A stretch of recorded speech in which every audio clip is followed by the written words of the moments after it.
An important aspect of property management is dealing with defects.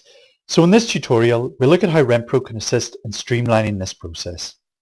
The first thing that we need to do is to define our suppliers or subcontractors. These are individuals or firms that are employed for our property maintenance jobs. We can add a supplier by selecting suppliers from the main menu bar and clicking on Add Supplier. Very little information is required here, just a name and an address, but we'll also define the trade and email address.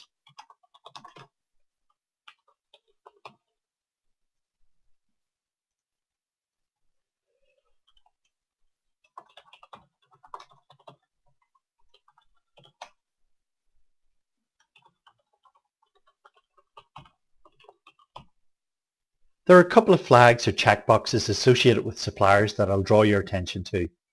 Text tickets and email tickets.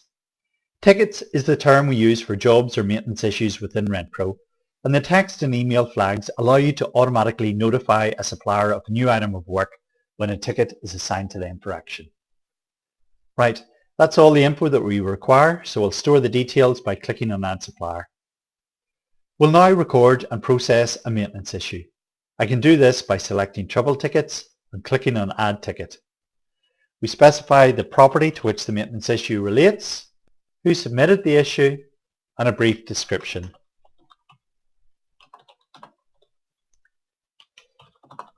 In this case, repaint the house exterior.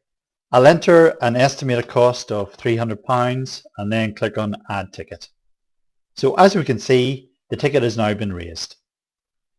The next thing that we need to do is to seek permission from the landlord to proceed with the maintenance job.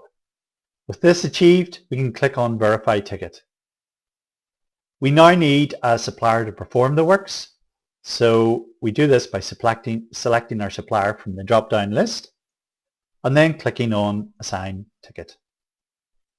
Finally, the work is complete. All that is left to do is to record the actual cost of the work, say £260, and click on Complete Ticket. So all in all, you can see that it's a fairly straightforward process. Let's have a look at how this has impacted the landlord statement for this property.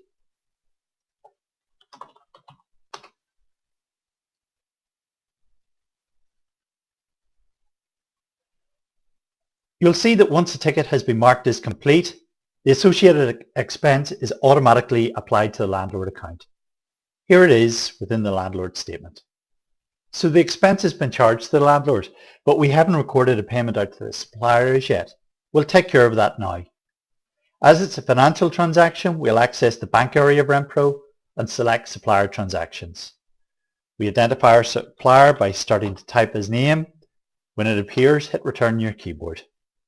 We can see that the ticket has been completed by the supplier and is awaiting payment. I'm going to make full payment, so I'll click Pay in Full. All that remains to do is to complete the payment details and click on Submit. It's a nice touch to send a statement to the supplier along with payment. We can do this by selecting Reports from the main menu bar and clicking on Supplier. Identify our supplier instance once more. Only one report type is available, so I'll click on Next. Select this month as the date range, next again, and here's our supplier statement detailing the completed ticket and the payment made in relation to this. As before, we have the option of printing or emailing the statement.